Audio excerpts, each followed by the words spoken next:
नमस्ते नमस्ते नमस्ते। चलो स्टार्ट करें क्लास। जी सर। ओके।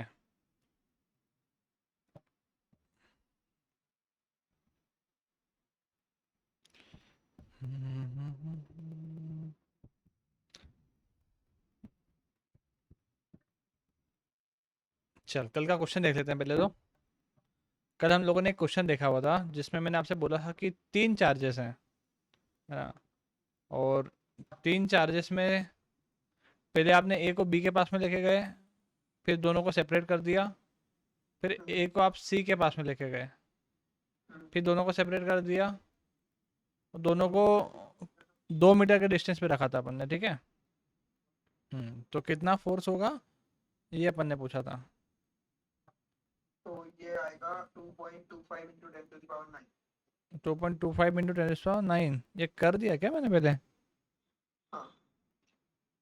नहीं, ये वाला क्वेश्चन तो हमने किया था। मैंने एबीसी वाला पूछ रहा हूँ जैसे, उसमें भी तैयार है क्या? सही आ रहा सही में आ रहा है। चल बताना मेरे को, अभी देखता हूँ मैं, एक सेकंड।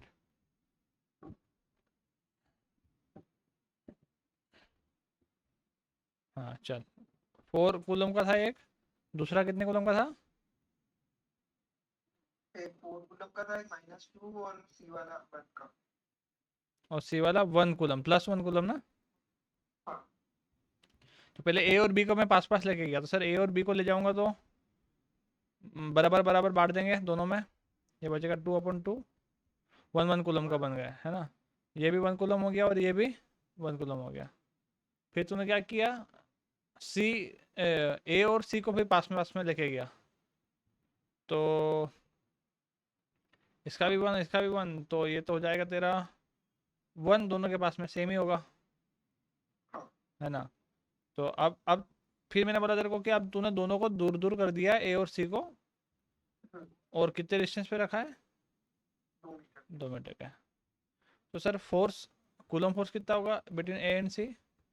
के Q1 Q2/r² होता है। हाँ। के की वैल्यू है 9 × 10⁹ 9, Q1 की वैल्यू 1, ये 1, अपन आर की वैल्यू हो गई 2 2 जा 4।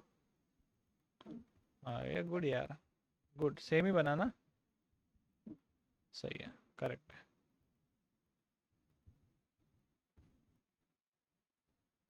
यही फोर्स आएगा, ठीक है। तो इस टाइप के क्वेश्चंस बनते हैं, और इस टाइप के क्वेश्चंस लास्ट ईयर के पेपर में भी तुम उठा के देखोगे, तो तुमको ऐसे क्वेश्चन देखने को मिल जाएंगे, ठीक है। अच्छा, अभी हम लोग कूलम लॉ को कंटिन्यू करेंगे, उसके बाद मैं आपको हाँ, मेथड ऑफ चार्जिंग बताऊंगा, ठीक है। Now see, sir coulomb law तक हमने लिख लिया था, समझ में आ गया था कि सर दो चार्ज बॉडी के बीच में जो फोर्स लगता है, that is been given by Coulomb law. और स्थिति ये होना चाहिए कि आपके जो चार्ज है दोनों रेस्ट की पोजीशन में होना चाहिए। अगर चार्जेस रेस्ट की पोजीशन में है तो दोनों चार्जेस के बीच में आप फोर्स निकाल सकते हो, ठीक है। बात यह है सर कि क्या कूलम लॉ का कोई वेक्टर फॉर्म भी होता है, ठीक है। तो there is a vector form of Coulomb's law. Sir क्यों, क्यों वेक्टर फॉर्म बता रहे हो?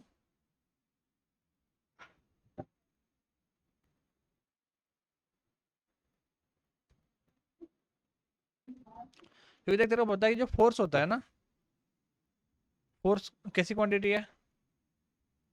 वेक्टर क्वांटिटी है ना। तो कूलम फोर्स जो हमने बताया अभी तक, जो हमने कूलम फोर्स देखा वो केवल मैग्नीट्यूड आपने देखा है। इसमें तुमको ये नहीं पता कि ये एफ ए सी जो फोर्स लग रहा है किस डायरेक्शन में लग रहा है, पता है क्या? हाँ।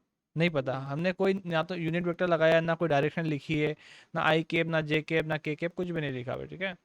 तो सर इसका वेक्टर फॉर्म होता है, हाँ सर बिल्कुल होता है। जैसे मैं समझता हूँ कि भाई मान लो आपका एक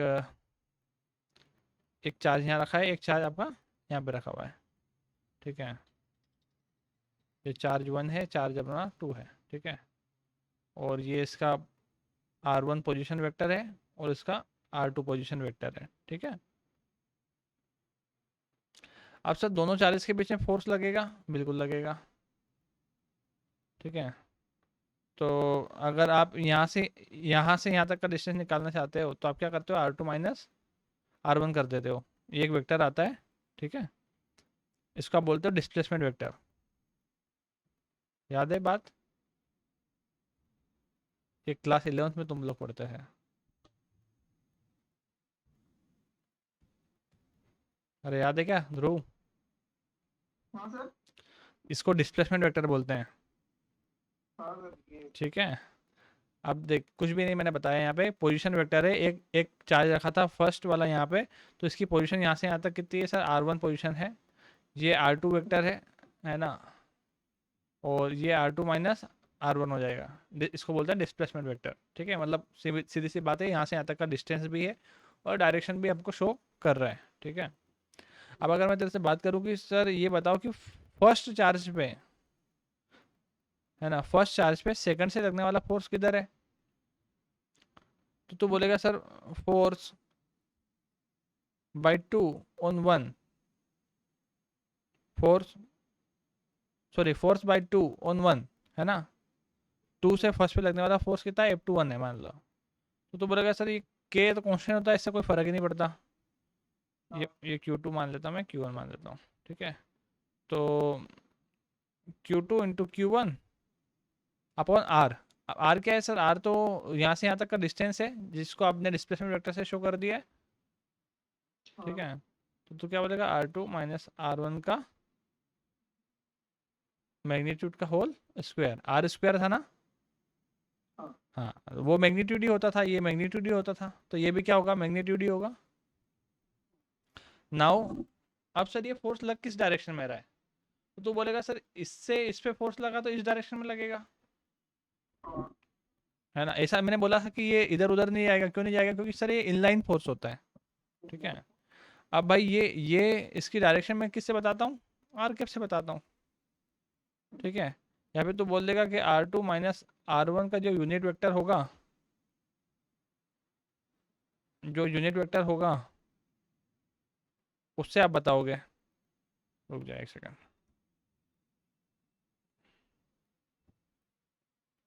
डायरेक्शन तो यूनिट वेक्टर से दिखाई जाती है, तो तुमने बोला सर ये आर कैप से मैंने बता दी, चल, है ना। अच्छा मैं इसको फिर से और थोड़ा सा एक्सपांड करने की कोशिश करूँ, के Q1 Q2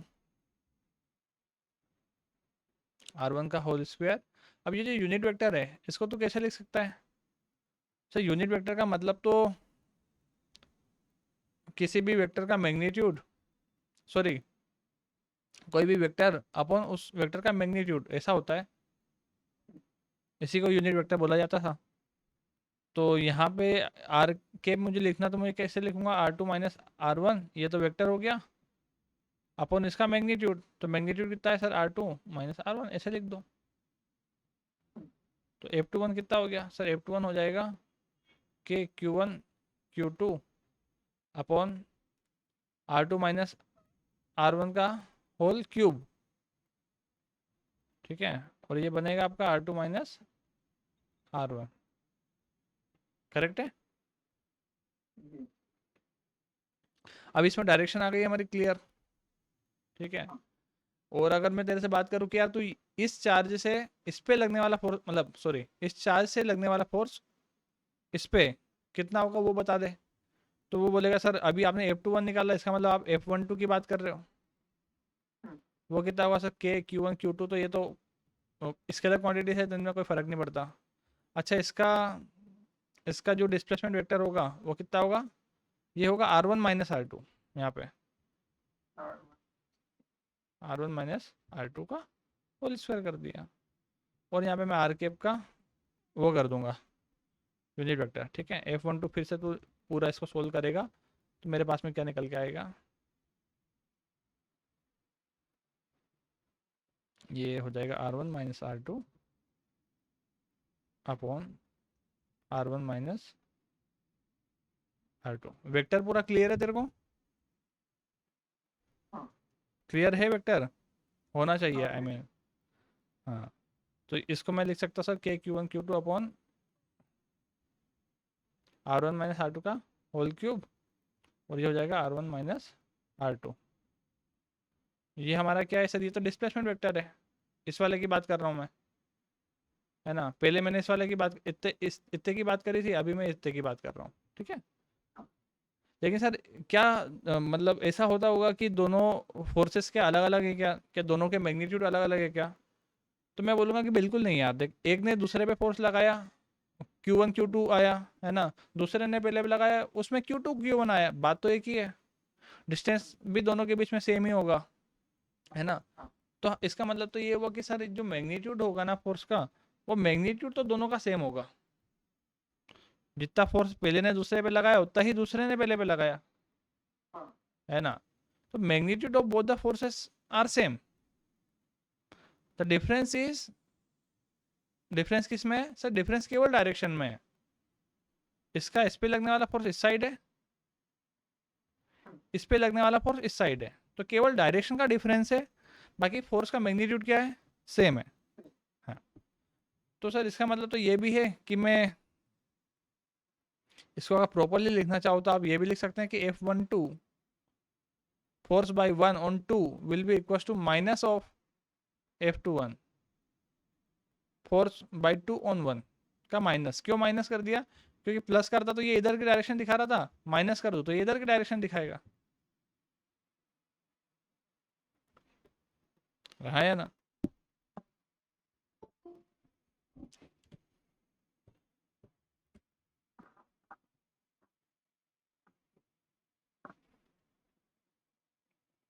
है ना।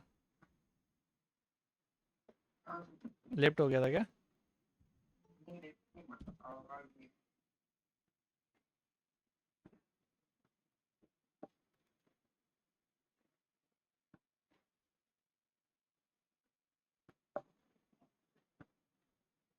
ठीक है।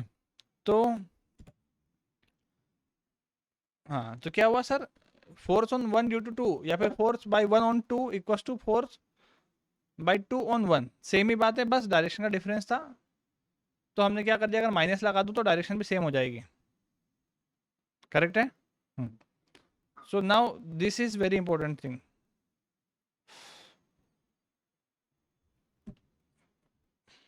This is very important thing, ठीक है।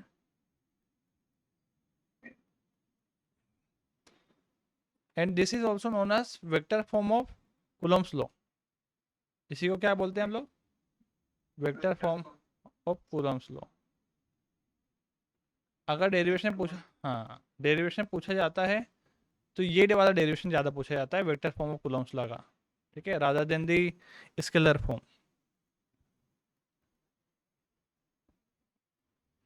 लिख लो इसको आराम से।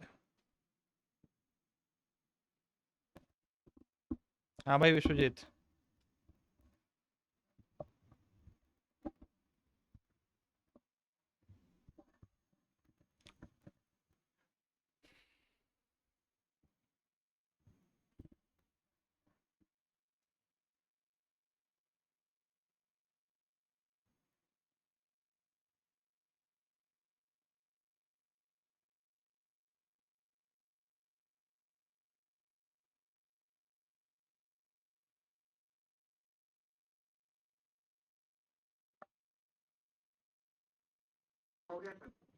ठीक है।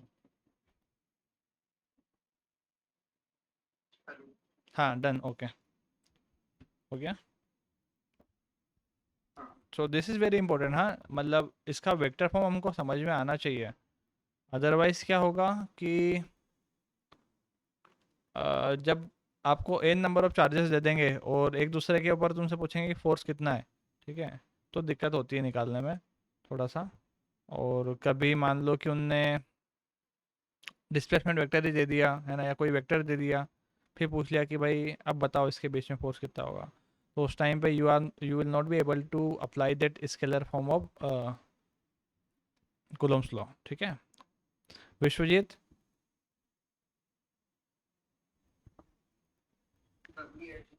अभी एड नहीं है, चला गया होगा, चलो ठीक है, बढ़ो आगे आप। हाँ, अब इसी से रिलेटेड कुछ क्वेश्चन मैं तेरे को बता देता हूँ, ठीक है। जैसे जैसे चलो क्वेश्चन बाद में करेंगे, पहले हम लोग एक टॉपिक और देख लेते हैं पहले। Method of charging.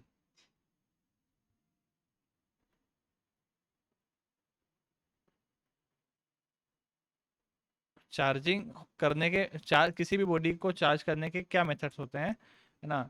तो सर जैसे हम लोग अगर इन जनरली सोचें तो आपने बोला कि एक ऑब्जेक्ट को आप, एक बॉडी को आप दूसरी बॉडी के पास में ले जाते हो, उसको टच करते हो, तो पहली बॉडी जिसका लोअर वर्क फंक्शन होता है वहाँ से हायर वर्क फंक्शन की तरफ पे चार्जेस चले जाते हैं, है ना। दूसरा दूसरा क्या देखा सर, और कैसे ट्रांसफ़र कर सकते हैं चार्जेस को। तो सर और भी मेथड्स होते होंगे सर, जैसे जैसे मान लो तुम ग्लास की रोड लिए और एक सिल्क का क्लॉथ लिया, उस ग्लास की रोड पर अगर सिल्क का क्लॉथ बार बार तुम रब करोगे तो भी सिल्क के क्लॉथ में और ग्लास में कुछ ना कुछ चार्ज ट्रांसफ़र हो जाता है, ठीक है। तो this is another way to charge something, है ना। और कोई तरीका हो सकता है क्या। हाँ सर, एक और तरीका हो सकता है, जैसे मान लीजिए कि दो दो बॉडीज आपने ली है ना, लेट्स से। हाँ, दो बॉडीज आपने ली है और दोनों को आप पास पास लेके आ गए, ठीक है। तो जब दोनों बॉडीज को आप थोड़ा पास पास लेके आओगे तो क्या होगा। तो जैसे मान लो ये भी न्यूट्रल बॉडी थी और ये भी न्यूट्रल बॉडी थी, ठीक है, ये ए और बी। अब इस दोनों को आप पास पास लेके आए तो क्या होगा सर, इसमें लेट्स से मान लो ये पॉजिटिव चार्ज है, इस पे ये पॉजिटिव चार्ज है और ये न्यूट्रल है। सर जैसे मैं इसको पास में लेके आऊँगा, मैं टच नहीं कर रहा हूँ अभी इसको, बस मैं पास में लेके आया, तो क्या होगा सर, ये जो न्यूट्रल बॉडी है सर, न्यूट्रल का मतलब ये नहीं होता कि उसके पास में कोई चार्जेस ही अंदर प्रेजेंट ना हो। न्यूट्रल का मतलब तो ये होता है कि जितने पॉजिटिव चार्ज है उतना ही नेगेटिव चार्ज है, करेक्ट है। तो सर जैसे मैं पॉजिटिव चार्ज लेके आऊँगा पास में, तो इसके पास जो नेगेटिव चार्जेस होंगे वो क्या होंगे, इस साइड अट्रैक्ट हो जाएंगे, और इसके पास जो पॉजिटिव चार्जेस थे वो इस साइड चले जाएंगे, ठीक है। तो अगेन अब ये बॉडी भी क्या हुई, ये भी थोड़ा चार्ज बॉडी हो गई, अब ये न्यूट्रल जैसे बिहेव नहीं करेगी, ठीक है। So this is also a way of charging, ठीक है। इस मेथड को बोला जाता है इंडक्शन, ठीक है। जिसको जब दो बॉडी को तो पास पास ले जाके टच करके चार्ज का ट्रांसफर कराता है, उसको बोलते हैं हम लोग कंडक्शन, ठीक है। और जब मैंने ग्लास रोड को सिल्क के क्लॉथ से बार बार रब किया था, that is known as friction, ठीक है। तो कंडक्शन, इंडक्शन एंड फ्रिक्शन, ठीक है। देर आर, हाँ, तीन मेथड्स है इन जनरली, तीन ही मेथड हम लोग पढ़ते हैं जिनके थ्रू चार्जिंग होती है, ठीक है।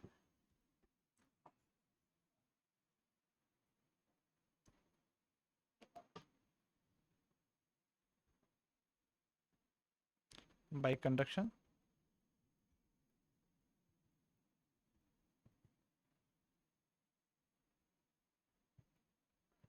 बाय इंडक्शन और बाय फ्रिक्शन। कंडक्शन में कैसे ध्यान रखेंगे सर, ए बॉडी पॉजिटिव है मान लो, इसको टच कर दिया हमने से बी से, तो इसमें क्या होंगे, चार्ज ट्रांसफर हो जाएंगे,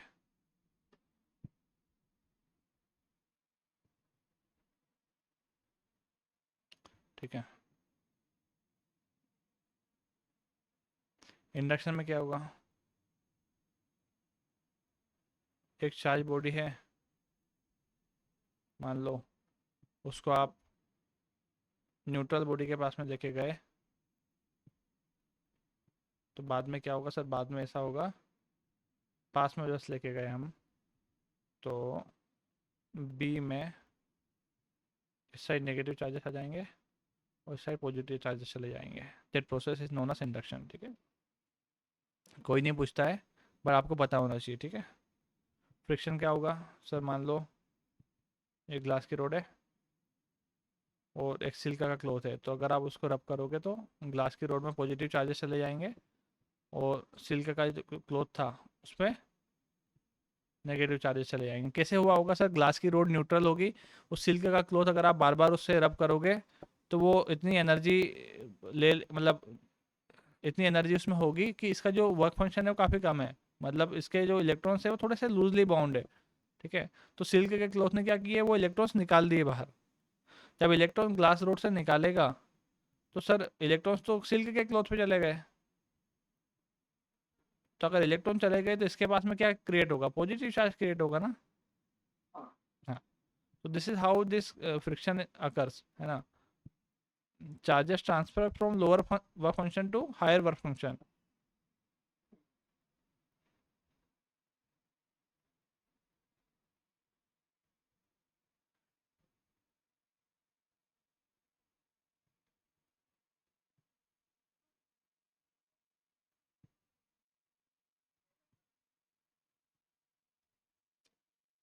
लिख ले इसको, बना ले आराम से।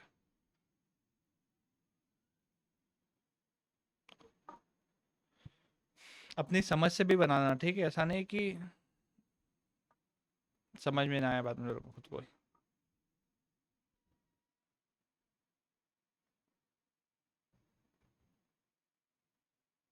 तो कंडक्शन में एक पॉजिटिव भी चार्ज था, एक नेगेटिव भी चार्ज था। ऐसा कोई जरूरी नहीं है, मतलब आई मीन पॉजिटिव पॉजिटिव भी रखेगा। जैसे मैंने तेरे को बताया कि एक के पास 4 कूलम का चार्ज है प्लस, एक के पास में +3 कूलम है, तो भी तो कंडक्शन हो जाता है ना। हाँ। इट इज लाइक, कंडक्शन में अपन एक न्यूट्रल ले सकते हैं, एक हाँ पॉजिटिव या एक नेगेटिव ले सकते हाँ ले सकते हो आप। हैं। और फ्रिक्शन में अपन मतलब एक फ्रिक्शन में कुछ नहीं, दो अगर न्यूट्रल बॉडी भी है तो हम लोग जब रब करते हैं तो लोअर वर्क फंक्शन बॉडी से हायर वर्क फंक्शन बॉडी की तरफ पे चार्जेस ट्रांसफर हो जाते हैं, ठीक है। कंडक्शन में क्या होता है, ट्रांसफर ऑफ इलेक्ट्रॉन्स होते हैं ना, चार्ज विल ट्रांसफर मतलब इलेक्ट्रॉन्स विल ट्रांसफर।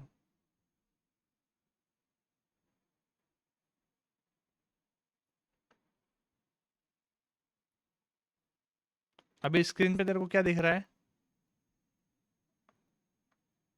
मैं लिख रहा हूँ वो दिख रहा है क्या, हाँ दिख रहा है, स्लाइड दिख रही है। स्लाइड दिख रही है, ठीक है ठीक है। चलो ये मेथड ऑफ चार्जिंग हो गए हमारे, ठीक है। आ, अब मान ले क्वेश्चन जैसे मैं पूछूं कि तूने दो बॉडी को रब किया, एक ए थी एक बी थी, ठीक है, और जब रब करेगा मतलब फ्रिक्शन, रब कर लिया, ठीक है। तो मान ले कि ए के पास में चार्ज आ गया Q1, ठीक है, और बी के पास में आ गया Q2 चार्ज आफ्टर रबिंग, ठीक है। तो Q1 अपन Q2 कितना होगा, रेशियो बताओ।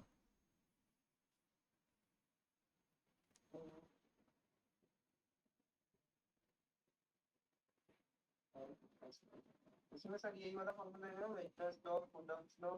नहीं, इसमें तेरी सोच लगेगी, थोड़ा सा तेरा दिमाग लगेगा हल्का सा।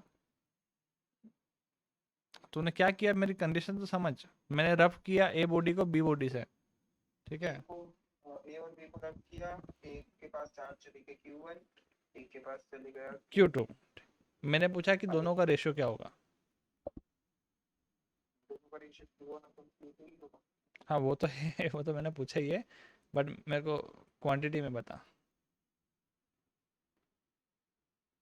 एक बात याद थी, चल हिंट देता हूँ कि चार्जेस आर ऑलवेज कंजर्व्ड।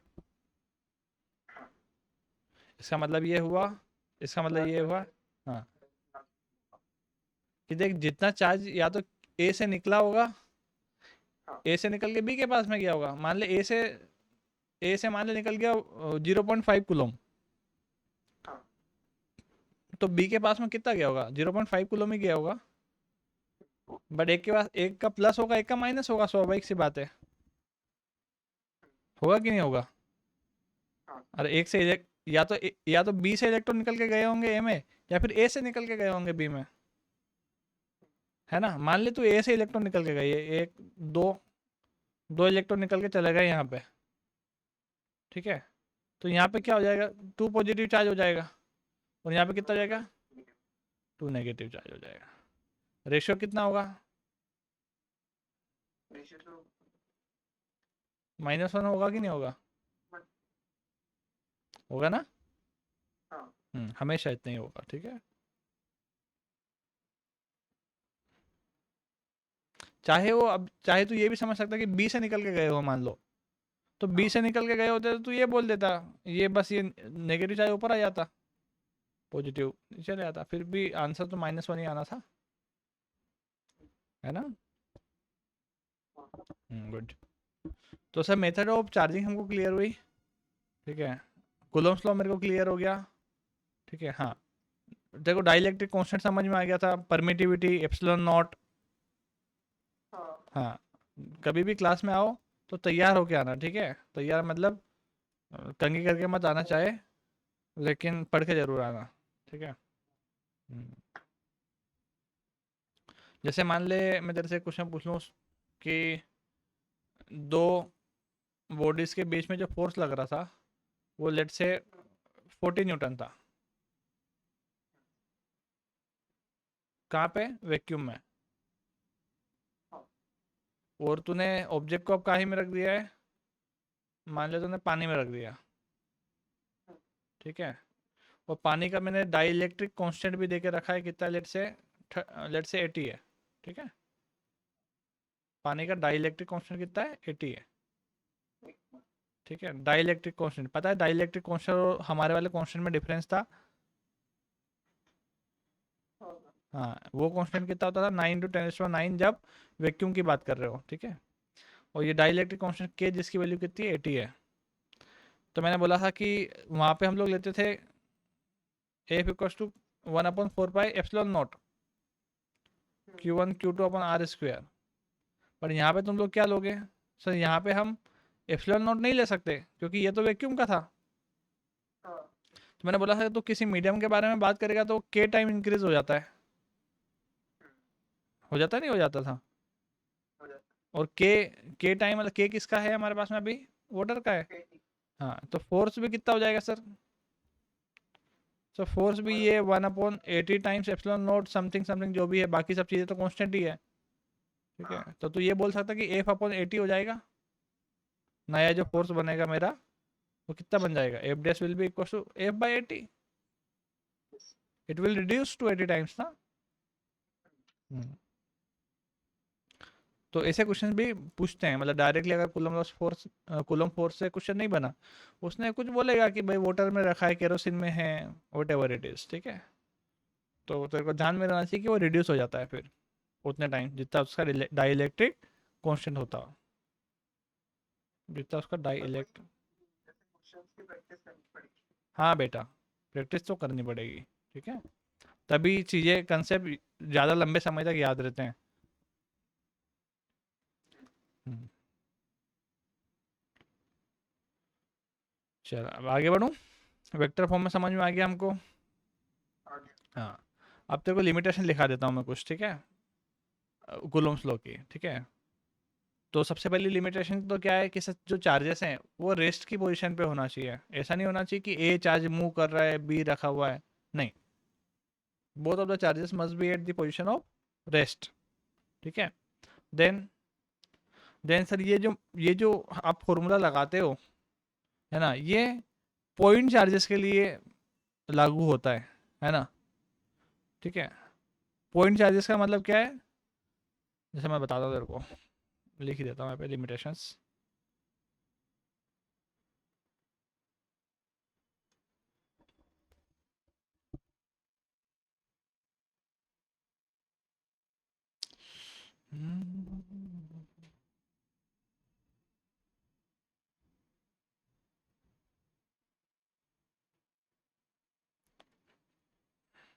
लिख, लिमिटेशन पहली क्या है,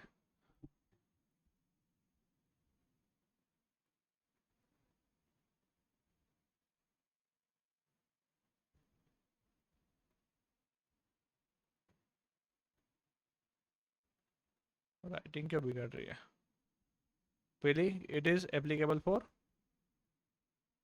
स्टैटिक चार्जेस,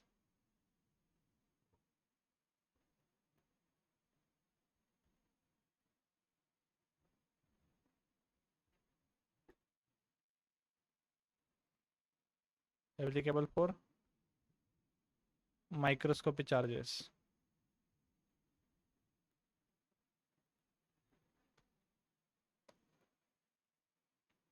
है ना।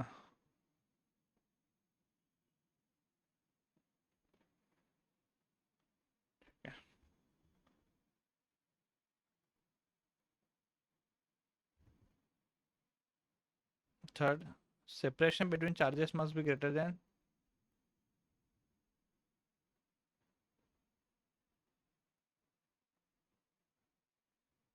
must be greater than 10 raised to minus 15 meter. That is nuclear radius, nucleus size. ठीक है,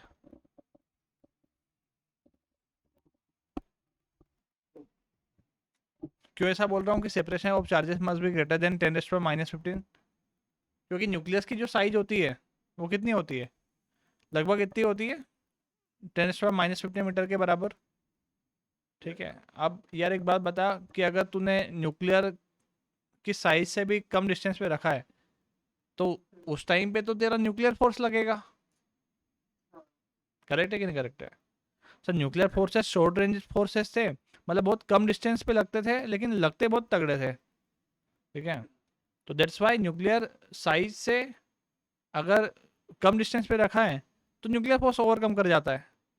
अगर उससे ज़्यादा रखेगा तो तेरा कौन सा फोर्स लगेगा, इलेक्ट्रोस्टैटिक फोर्स लगेगा। ठीक है, इलेक्ट्रोस्टैटिक फोर्स तभी लगेगा जब आपका सेपरेशन न्यूक्लियर साइज से बड़ा हो। These are few limitations of Coulomb's law. ठीक है,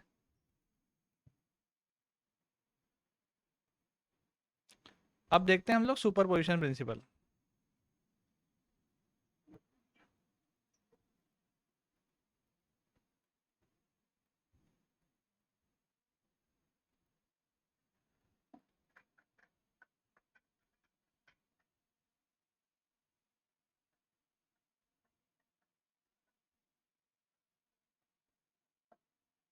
तो सुपरपोजिशन प्रिंसिपल क्या बोलता है कि जैसे यार जरूरी तो नहीं सर कि हमेशा दो ही चार्जेस रखे हो पास पास और दोनों चार्जेस के बीच में आप फोर्स निकाल लोगे, है ना। ऐसा भी तो हो सकता है सर कि आपका एक चार्ज रखा हो यहाँ पे Q1, एक चार्ज यहाँ पे रखा हो Q2, एक चार्ज रखा हो यहाँ पे मान लो Q3। करेक्ट है सर? अगर ऐसा हुआ और आपने बोल दिया कि find net force on Q1, कि सर Q1 पे आप टोटल जो फोर्स लग रहा है वो निकाल के बता दो, तो तू क्या बोलेगा सर Q1 पे किससे? सर Q1 पे तो नेट फोर्स पूछा है ना आपने, टोटल फोर्स पूछा है ना, तो Q2 से भी फोर्स लग रहा होगा, लगेगा, इधर लगेगा, रिपेल करेंगे सेम चार्जेस है तो। सर इस पे तो Q3 से भी लग रहा होगा, Q3 से किधर लगेगा सर? ये ऐसे ऐसे जाएगा और इधर रिपेल करेगा। करेक्ट है, बट सर आप तो बात कर रहे हो नेट फोर्स, मतलब टोटल फोर्स बताओ मेरे को, ये थोड़ा ना चाहिए कि Q2 से बता दो, Q3 से बता दो, आप तो टोटल फोर्स बताओ ना कितना लगा। तो मैं बोलता है टोटल फोर्स निकालने के लिए तो मेरे को वेक्टर का ज्ञान होना चाहिए, है ना। सर कैसा ज्ञान होगा? यार एक बात बताओ, बहुत सिंपल सा मेथड है, मैं तेरे को बता रहा हूँ वेक्टर का, कि कोई भी क्वेश्चन हो तो कैसे सोल्व करना होगा। तो उसको एक्स एक्सिस और वाई एक्सिस में बस तोड़ दे, है ना। कैसे तोड़ ले, मैं एक आध दो क्वेश्चन करके दिखा दूंगा तो तेरे को समझ आ जाएगी। जैसे देख सर ये Q2 से Q1 पे फोर्स लग रहा होगा इस साइड, तो मैंने बोल दिया फोर्स ड्यू टू 2 ऑन 1। ये Q3 से Q1 पे लग रहा तो मैंने बोल दिया फोर्स बाई 3 ऑन 1।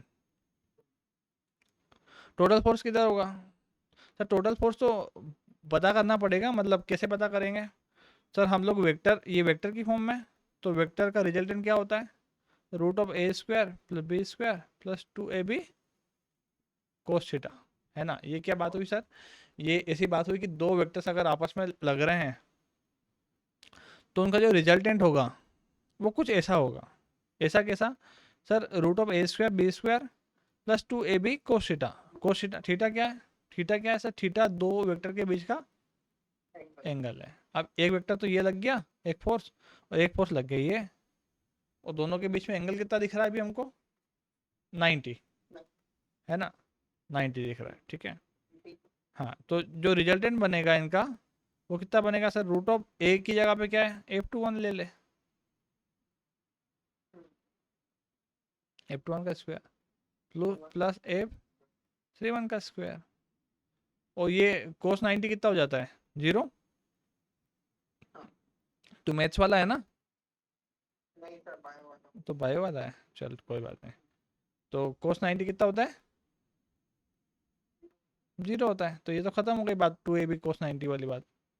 तो आर क्या बना हमारे पास में? f21 का स्क्वायर प्लस f31 का। समझ गया बात? तो मैं क्या करता हूँ, मैं सिंपल सा काम करता हूँ कि मैं सारे फोर्सेस को एक्स एक्सिस और वाई एक्सिस में तोड़ देता हूँ। सर ये क्या बात हुई, ये आप मेरे को इन डेप्थ समझा दो तो मेरे को थोड़ा सा वेक्टर में क्लियरिटी आ जाएगी। देख, इस फोर्स को, अच्छा एक्स एक्सिस में कौन कौन से फोर्स लग रहे हैं? सर एक्स एक्सिस कौन सा है? सर ये वाला एक्सिस है, एक्स एक्सिस, ठीक है। वाई एक्सिस कौन सा? सर ये वाला है, ठीक है, ये वाई एक्सिस है। अब देख, सारे फोर्सेस क्या एक्स एक्सिस और वाई एक्सिस में टूट गए? मैं बोलता हाँ टूट गए। ये देखो, एक्स एक्सिस में ये लग रहा था, वाई एक्सिस में ये लग रहा है। अब इनका रिजल्टेंट निकालना आसान है, ये लगाया फॉर्मूला और रिजल्टेंट निकाल दिया। तो ये रिजल्टेंट मान लो ये कहीं इधर कहीं गया, मान लो, ये नहीं पता मेरे को किधर गया, बट यहाँ से निकलेगा तो यहाँ से मैं बता पाऊंगा कि किस साइड गया, ठीक है। Now you are able to find the resultant, ठीक है, ऑफ टू फोर्सेस, ठीक है। और that is what known as superposition principle, कि अगर मान लो एन नंबर ऑफ चार्जेस है तो आपको एन नंबर ऑफ फोर्सेस का ही इंडिविजुअल निकाल के उनका वेक्टर सम करना पड़ेगा। समझ गया बात? अरे हाँ या ना? समझ गया। अब देखो थोड़ा सा टिपिकल मैं क्वेश्चन देता हूँ, ठीक है।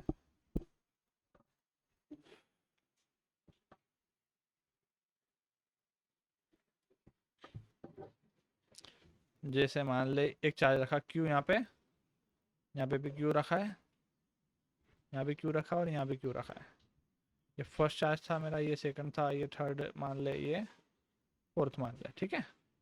आगे मेरा क्वेश्चन सेम है, find the net force on charge 1। Charge 1 पे नेट फोर्स निकाल के बताओ, ठीक है। तो कैसे निकालेगा? सर वही मेथड निकालना पड़ेगा, 1 पे निकालना ना टोटल फोर्स। तो 2 से किधर लगेगा? सर 2 से तो लगेगा, हाँ चलो ये इस साइड लग गया। 4 से, सर 4 से तो इधर कहीं लगेगा। इसका मैं बोल दिया force due to 2 on 1, force due to 4 on 1। और इससे कहाँ लगेगा? सर इससे आपने बताया कि जो कूलम फोर्स होता है वो तो इनलाइन फोर्स ही होता है। इनलाइन मतलब ये ऐसे रिपेल करेगा इसको एग्जैक्टली। तो इसको मैं बोल दिया force due to 3 on 1, correct है। अब सर कंफ्यूजन की बात क्या है इसमें? आपने बोला सर एक्स एक्सिस और वाई एक्सिस में टोटल तोड़ दो तो आपका नेट फोर्स निकल के आ जाए। तो यार मैं एक बात बोलता हूँ तेरे को कि एक्स एक्सिस में मेरे को यहाँ से क्लियरली मालूम पड़ रहा है कि ये F21 है, वाई एक्सिस में ये है, बट ये कौन से एक्सिस में ये नहीं पता ना। हाँ बट हमको पता है कि सर वेक्टर तो है, ठीक है। और तुमको ये भी पता होगा कि ये यहाँ से यहाँ तक का एंगल कितना होगा? 45 डिग्री होगा ना, क्योंकि बीच में से काटा तो 45 होगा। अगर ये 45 है तो F31 को, F31 का यहाँ वाला कंपोनेंट तो क्या लिख सकता है? F31 cos 45, है ना। और ये y एक्सिस वाला ये वाला कंपोनेंट क्या लिख सकता है? F31 sin 45, है ना। जब तेरे को इतनी कहानी मालूम पड़ गई, अब इसका कोई भी मतलब नहीं है।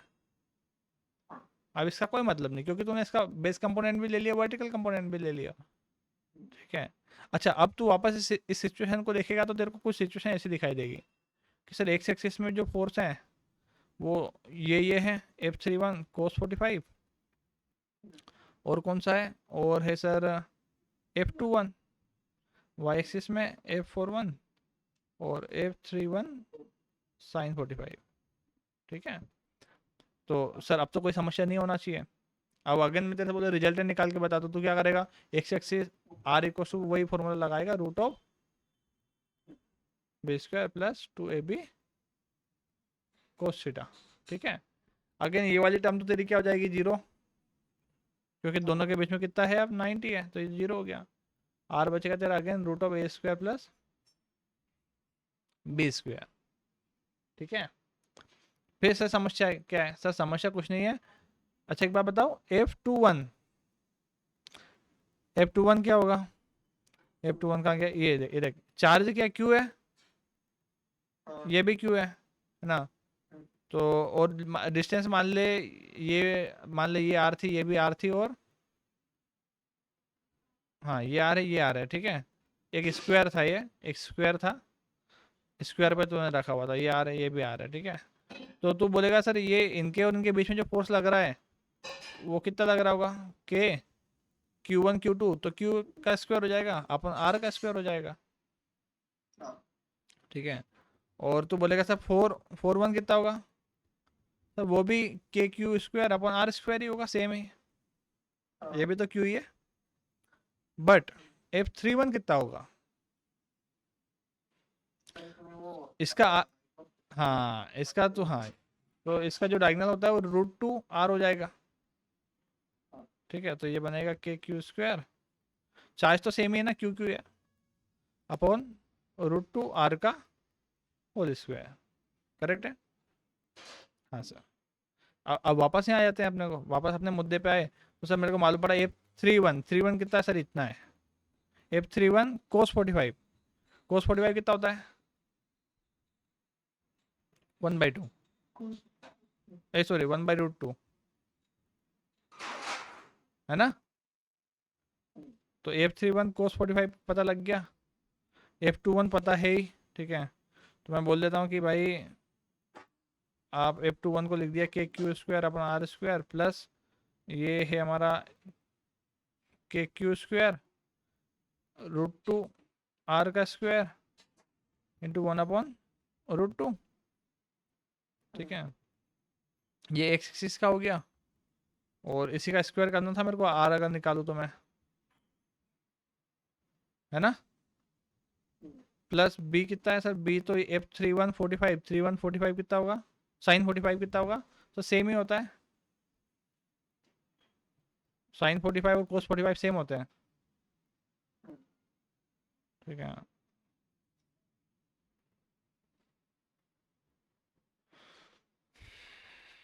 और क्या था इसके साथ में, F41 था, है ना? F41 कितना है, और सेम ही है सर, के क्यू स्क्वायर अपन आर स्क्वायर का होल स्क्वायर। ठीक है, अच्छा एक बात बताओ, ये ये पूरी टर्म और ये पूरी टर्म सेम ही तो दिख रही हाँ, है ना? तो तू ऐसा भी तो लिख सकता है कि सर 2 टाइम्स, नहीं नहीं नहीं, ये स्क्वायर है ना, ये स्क्वायर है ना यहाँ पर, तो कैसे सोल्व करेगा फिर? हाँ लिख सकता, कोई दिक्कत नहीं, 2 टाइम्स के क्यू स्क्वायर अपन R square plus k Q square upon √2 R का होल स्क्वायर इंटू 1/√2 का होल स्क्वायर, ये लिख सकता है तो। ठीक है, ये स्क्वायर से स्क्वायर कैंसिल होगा तो यहाँ पे रूट लगेगा, तो जो तेरा टोटल सॉल्यूशन बनेगा और √2 टाइम्स ये बनेगा। ठीक है, अब इसको तू सोल्व करके लिख लेना वट एवर इट इज़।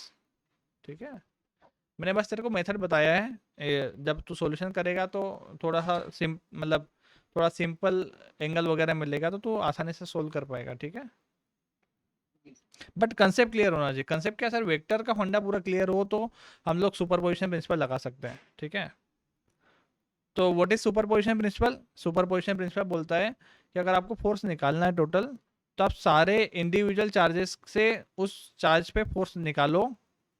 ठीक है, और उनका क्या करो, उनका वेक्टर सम कर दो।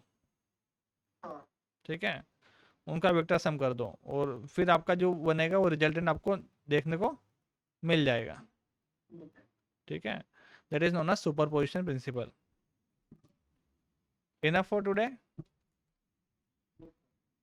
समझ में आए? हाँ, फॉर्मूला लगेगा। रिजल्टेंट का सेम फॉर्मूला है बेटा, मैंने तेरे को क्या बोला, हर हर हर एक उसमें, लेकिन तू उसके लिए इम्पोर्टेंट बात क्या है, इम्पोर्टेंट बात ये है कि सर जैसे मान ले मैं बोलूँ तेरे को कि ये एक वेक्टर इधर है, एक इधर है, दोनों के बीच में 30 डिग्री का एंगल है, ये ए था ये बी है, तो रिजल्टेंट किधर होगा? ये कुछ ऐसा होगा कि किसी ने इस साइड खींचा, किसी ने इस साइड खींचा, तो जाएगा किस साइड, है ना? वो ऐसी बात हो गई। तो हाँ, बीच में कोई ज़रूरी नहीं, मान ले ए ज़्यादा है और बी कम है, तो फिर बी में बीच में तो नहीं जाएगा ना, ए की तरफ ज़्यादा जाएगा, तो ऐसा कुछ हो सकता है, ठीक है। बट वो एग्जैक्टली कितना होगा वो तो इस फॉर्मूले से निकाल सकता है। क्या करेगा, ए स्क्वायर,